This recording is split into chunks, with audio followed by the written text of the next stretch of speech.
My mom was viciously murdered. I was the first one to find her.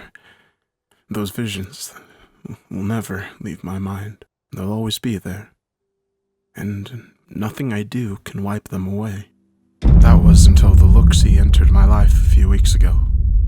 I was living with my grandpa at the time. He was getting older and needed someone to help him with his property. My mother joined us not long after. She was sick. My grandpa thought the extra help around the house would be nice. It was nice having the family together, despite my grandpa and mom fighting all the time, especially about my older brother Justin, who skipped town a few years ago. I don't remember much about why Justin left our town and family. I just know that my mom didn't approve of his new friend and lifestyle. So one day he just said fuck it and left us behind. That used to be the worst day of my life. Now, it's not even close. The day my mom was murdered, I went downstairs, but I didn't see any sign she was awake. No crazy cat coffee mug on the kitchen table, no cereal bowl. I thought, Mom never sleeps in. I remember the long walk to the guest house from the main quarters. I spent the walk trying to decipher the fresh carving on her wooden door. It was a smiley face with a line through it. I pushed the door and it opened, unlocked. I don't remember screaming, but my grandpa told me I wouldn't stop until the police arrived. My mom was on the floor, lying in a pool of her own blood. Her arms were covered in stab wounds as well, as if she was wrestling with the murderer for her life. Her face was contorted. There's no doubt that she left this world in agony. I remember the detectives telling my grandpa, "It's odd. The Sonny family cult never comes this far out for their victims." A few days later, we put my mom 6 feet under. It was a small, closed casket funeral. I was surprised. My brother, Justin, had attended. It was the first time I'd seen him since he left to go live with his new friends. Me and Justin used to be best friends, but it was weird seeing him. He looked so different. He showed no emotion at the funeral. I was hurt because I hoped to find comfort amongst my brother, the only other person who shared this pain with me. I found only anger. I wanted to scream at him. "Aren't you sad? Our mother was murdered." When I tried to bring up good memories of how our family used to be, he just coldly said, "The past is in the past. It's time to just let it go." After the funeral, Justin left my life again. Not even a week had passed when my grandpa was already packing up all my mom's things in moving boxes. Everything she had owned, every decoration she placed around the house, and even all the photos she was in. All he said to me was, "We need to let it go." I was so pissed. I felt like no one cared about cherishing my mom's memory but me. When he left to clear out the guest house, I saw a photo poking out from one of the moving boxes.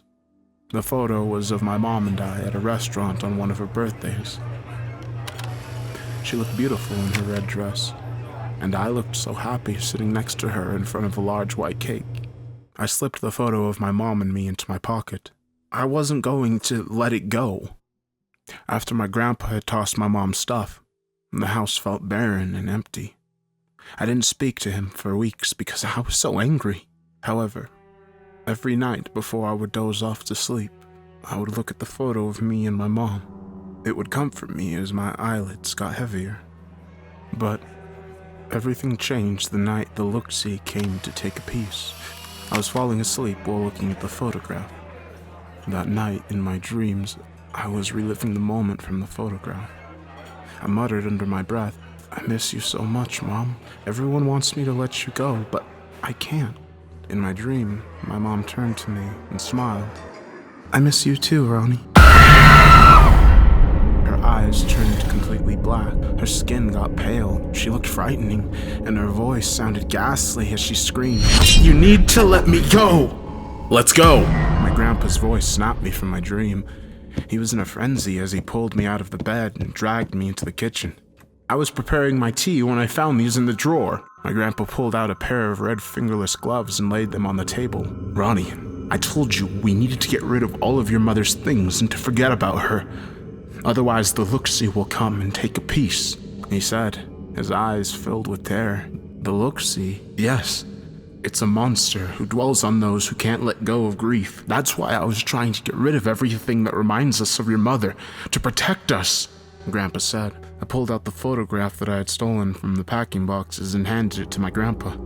He turned the photograph around. On the back, in black ink, was, "If you yourself cannot release, it will come to take a piece." My grandpa looked at me in horror. It's too late.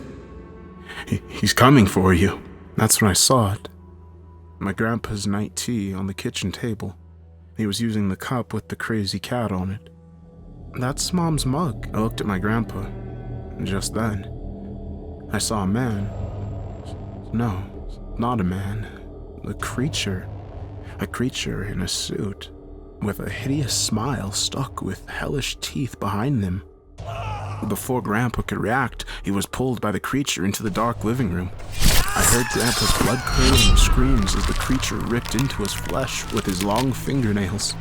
Grandpa managed to put up a fight and crawled out of the darkness, but he was immediately pulled back in by the look-see. I quickly ran to the family room and took the photograph with me. I was in a panic as I heard it slowly walk towards me. I needed to get rid of the photograph before it took me. That's when I saw it. A fireplace. I worked quickly to get a fire started. The look-see started to stretch out its horrible long fingers towards me. Suddenly, the fire blazed behind me, and I had to make the choice to finally let go of my mom.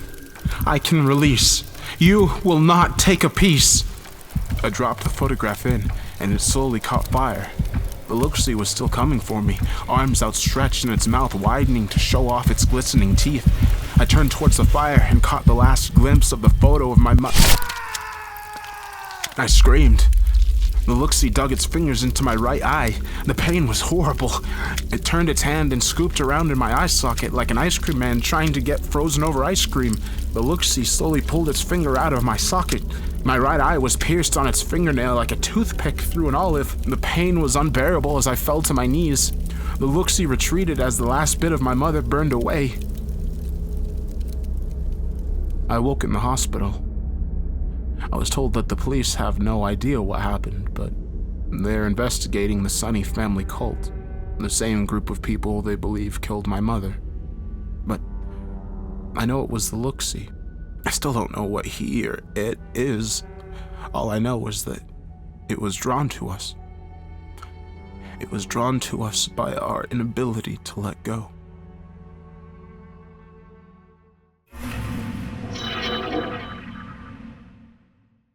Watch new vids every Monday, Wednesday, and Friday, only on Crypt TV.